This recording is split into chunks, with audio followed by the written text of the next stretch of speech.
Good morning. Rồi con đặt bài bật sao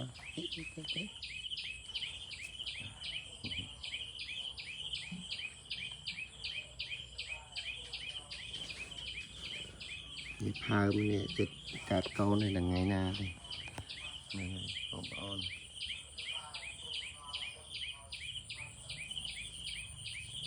bây giờ ngồi đây cho lâu còn bác này ngồi đi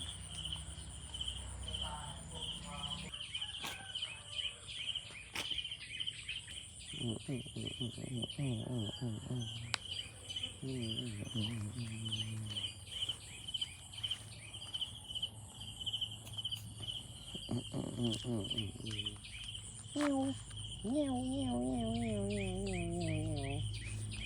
nhau nhau nhau nhau nhau nhau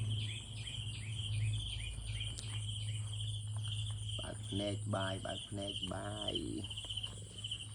ôi mà đây lơ sẽ thế vậy